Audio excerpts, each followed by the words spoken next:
دوستوں، ویڈیو شروع کرنے سے پہلے ہمارے channel Alhuda online Quran academy centre کو سبسکرائب اور ویڈیو کو لائک کریں۔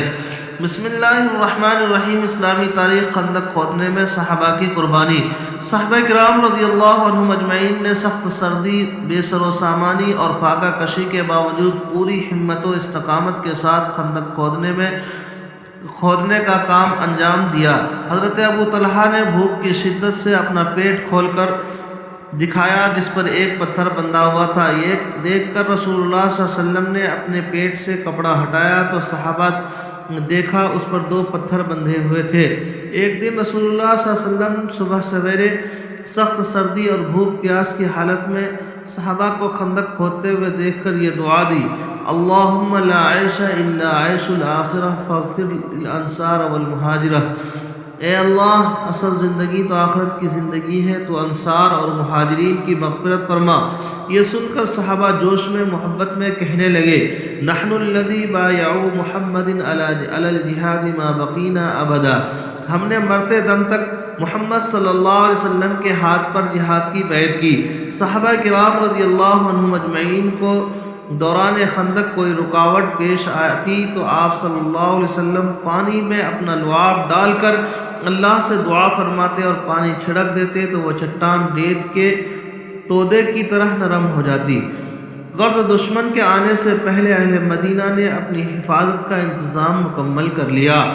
حضور صلی اللہ علیہ وسلم کا معجزہ، بکریوں کے تھنوں میں دودھ بھر آنا۔ حضرت ابو قرصافہ جندرہ بن خیشنہ فرماتے ہیں کہ میرے والد کا انتقال ہو چکا تھا۔ میں اپنی والدہ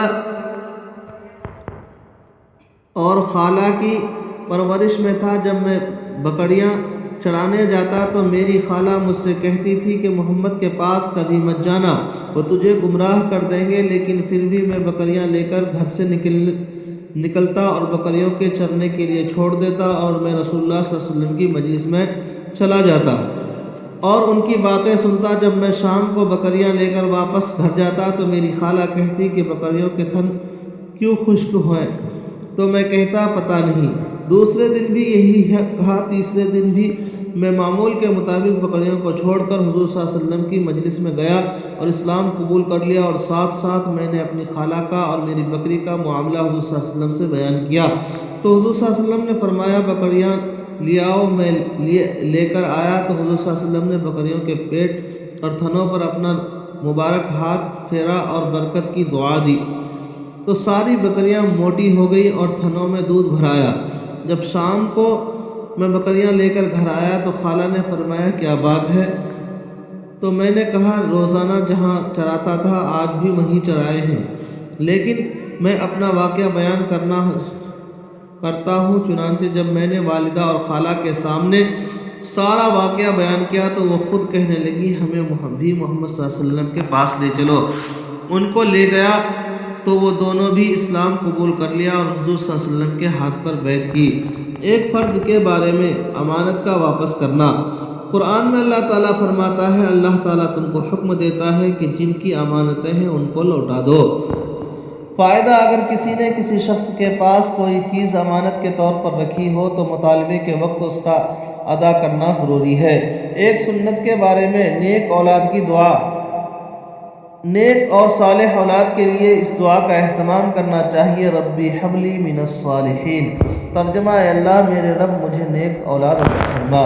ایک اہم عمل کی فضیلت: باپ کے ساتھ اچھا سلوک کرنا۔ رسول اللہ صلی اللہ علیہ وسلم نے فرمایا باپ کے ساتھ حسن سلوک کا اعلیٰ درجہ یہ ہے کہ اس کے چلے جانے کے بعد اس کے ساتھ تعلق رکھنے والوں کے ساتھ حسن سلوک کرے۔ ایک گناہ کے بارے میں کفر کرنے والوں کا ناکام ہونا۔ قرآن میں اللہ تعالیٰ فرماتا ہے بے شک جو لوگ کافر ہو گئے اور انہوں نے اوروں کو بھی اللہ کے راستے سے روکا اور ہدایت ظاہر ہونے کے بعد اللہ کے رسول کی مخالفت کی تو یہ لوگ اللہ کے دین کو ذرا بھی نقصان نہیں پہنچا سکیں گے۔ اللہ تعالیٰ ان کے تمام اعمال کو برباد کر دے گا۔ دنیا کے بارے میں صرف دنیا کی نعمتیں مانگنا۔ قرآن میں اللہ تعالیٰ فرماتا ہے جو شخص اپنے اعمال کے بدلے میں صرف دنیا کے انعام کی خواہش رکھتا ہے تو یہ اس کی نادانی ہے، اسے معلوم کر نہیں کہ اللہ تعالیٰ کے یہاں دنیا اور آخرت دونوں کا انعام موجود ہے، لہٰذا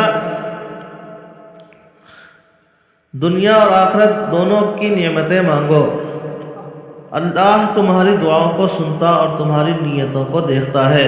آخرت کے بارے میں ایک ساتھ جنت میں جانے والے، رسول اللہ صلی اللہ علیہ وسلم نے فرمایا میری امت کے 70,000 یا 7 لاکھ افراد ایک ساتھ جنت میں داخل ہوں گے، ان کے چہرے 14ویں رات کے چاند کی طرح چمک رہے ہوں گے۔ طب نبوی سے علاج، مسواک کے فوائد، رسول اللہ صلی اللہ علیہ وسلم نے فرمایا مسواک ضرور کیا کرو کیونکہ اس سے اللہ کی خوشنودی حاصل ہوتی ہے اور آنکھوں کی روشنی تیز ہوتی ہے۔